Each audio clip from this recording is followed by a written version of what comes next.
Hey guys, welcome to Wrestling Days. So this is a Raw review for the 6th of June and I thought it was a pretty poor show, to tell the truth. There really wasn't many segments that I can say I really enjoyed. There was a few segments that I thought were okay, but then there was a few segments I thought were just straight up bad. It started off a little confusing because I didn't watch it live, I watched it like the next day. And it kind of, when it came on, Ambrose was just walking to the ring and it kind of felt like I'd missed something. And then when it cut to the ring and everyone was up a ladder, it was like, what's going on? Have I missed something here? Maybe it was different watching it live, I don't know. I mean, how does that happen? How does that happen? Did they say backstage, right, let's do a promo, let's just do it all at ladders? Or was it that someone came out and looked at the ladders and went up the ladder and then the next person came out and so they joined them? Or just felt really, really weird.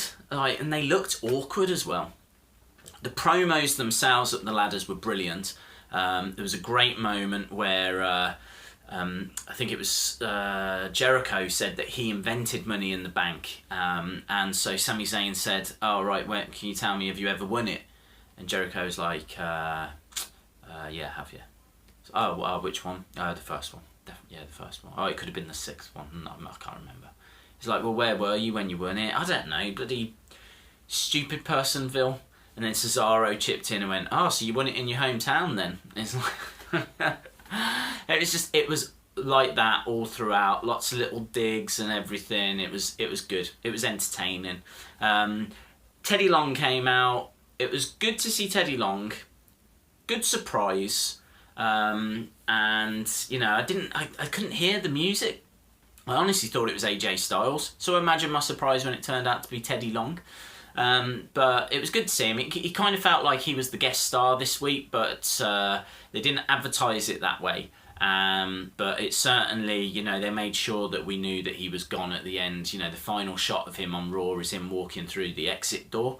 So he came out and he was like, alright, I'm going to do a fatal 4-way triple threat 6-man Iron Man match or something. Steph comes out and goes, Teddy, no, just no, you know. Steph makes a load of matches, and this is really one of my first problems.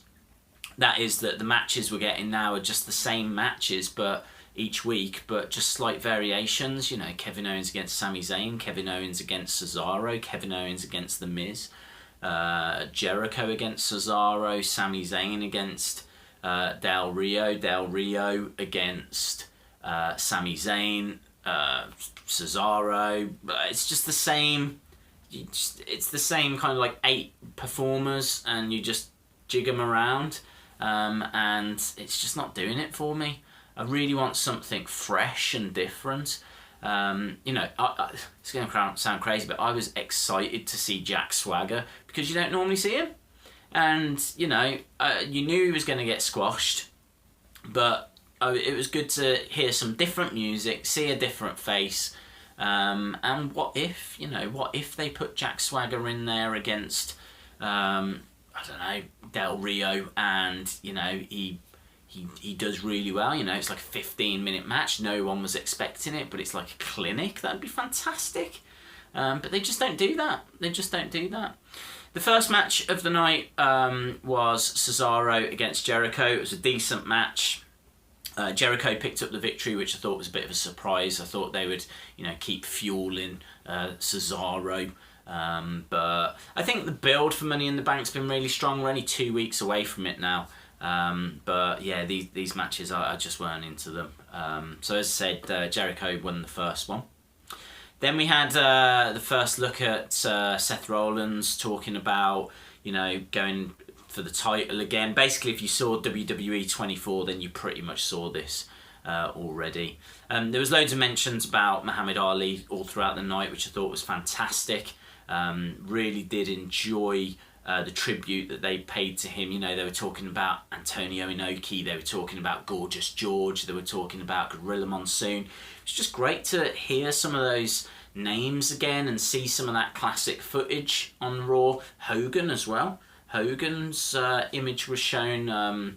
You know, they have to, because, you know, Muhammad Ali was guest referee at first WrestleMania. How do you not show Hulk Hogan? But yeah, he's still in their bad books, you know. So it is noteworthy. Talking of Rusev and Titus O'Neil, you know, they're clearly on a collision course. Rusev beat Swagger, by the way, by count out.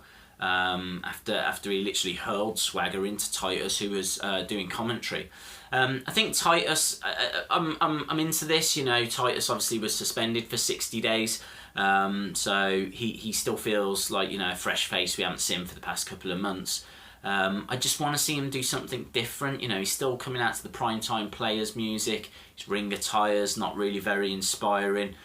I want to see him doing something different. I want to see his character evolve a little bit. I'd like to see him in the Stars and Stripes. I would love Rusev to change the US title to the Bulgarian title. I don't see any reason why they can't do that.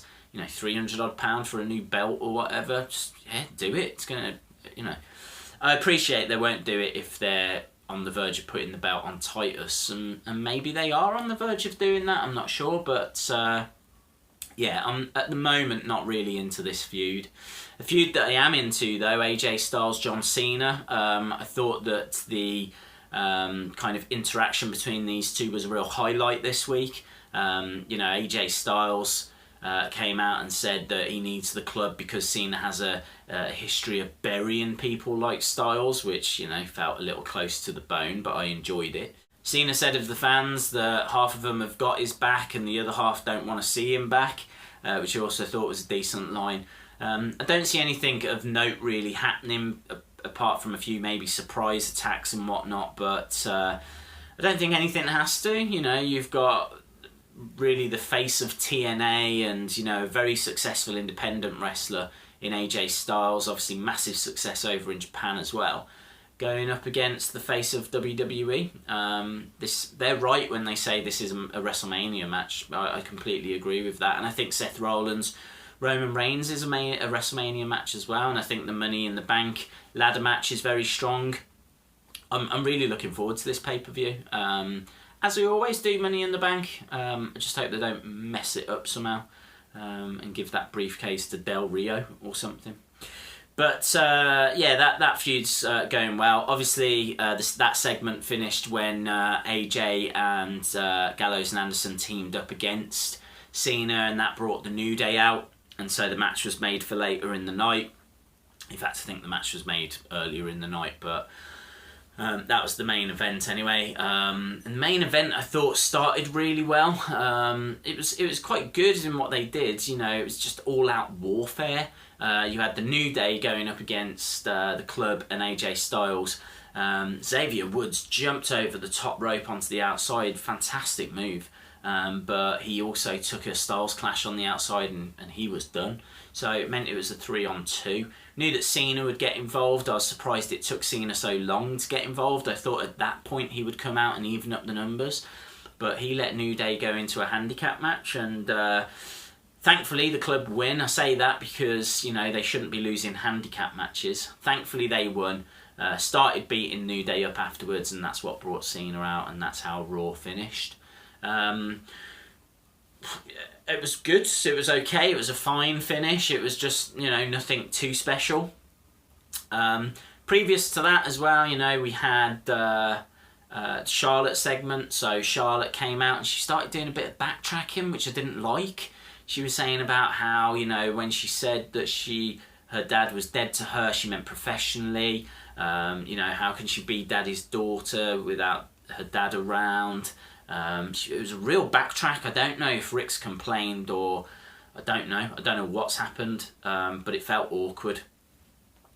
That brought out anyway Becky and Natty, and they were saying they weren't buying it. And then this whole thing changed. It stopped being about Charlotte and Ric Flair, and then it started being about trying to convince Dana Brooke to change sides. She teased that she was going to, and then started beating up on Natalya and Becky.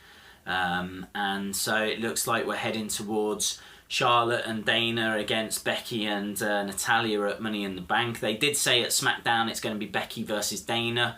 Yeah, this is all right, but I'd like a title match instead, to tell the truth. And You know, I'm sure Sasha will re-emerge because she's just coming back from injury. She's been working a few house shows, I believe. So I'm sure she's the next person in waiting. But yeah, this was a bit rubbish for the women, actually, thinking about it, because this was their only segment. There was no match. They just had this little bit, which was just a bit inconsequential. And in fact, for me, that's what Raw felt like. If you missed this week's Raw, you didn't miss anything. Nothing, you know, there might have been a few more announcements made, but no, you didn't miss anything. We had Enzo and Big Cass going up against Vaudevillains. Vaudevillains got the victory, which was fantastic, but they got it by DQ. You know, they were trying to take Enzo out. Big Cass, you know, saw red and got himself disqualified. It was announced as well that at Money in the Bank is going to be New Day versus Gallows and Anderson versus Vaudevillains versus Enzo and Big Cass, which is fantastic. I just hope Vaudevillains get that get that victory and win those titles, because I think that they feuding with Enzo and Big Cass over the belts is fantastic. And I think that New Day can have a feud with Gallows and Anderson and the titles don't need to be involved, so it's kind of win-win all round. So yeah, watch this space on that. I think that was a fantastic announcement. The other bits, Sami Zayn took on Alberto Del Rio in a decent match, but I just hated the finish. You know, Sami losing because he pulled himself up on the ropes. Del Rio jumped on top of his chest and bang, that was it. 1, 2, 3, done. And we also got Kevin Owens against Ambrose again.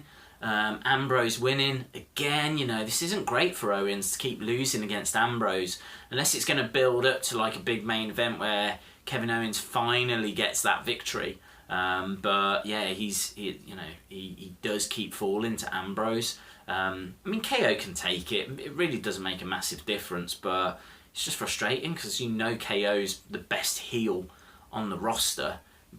Up there with, you know, maybe Jericho runs him a close second, or Jericho might be second. I think some of Jericho's work at the moment is absolutely brilliant. But yeah, it's just frustrating to see KO lose again. Not as frustrating though as bloody Golden Truth against Breezango. I love Breezango coming out in the same tops. I think that's fantastic, and I love the fact that Golden Truth came out and they didn't have the bouncing gold dust head on the lyrics at the bottom of the screen that like I'd seen from SmackDown. This week it was R-Truth against Tyler Breeze. I love Tyler Breeze. I'm fine with him being in this tag team, but they should have better entrance music rather than just mashing them two together, and they should have a better name, and they shouldn't be going up against Golden Truth every single week. So that is a real frustration, and this was the low point of Raw for me. As well as that, you know, there was no Triple H, there was no Roman Reigns, there was no Seth Rollins. Obviously, we've not had Triple H. We've not had Randy Orton around for a long time. Obviously, no Sasha Banks around.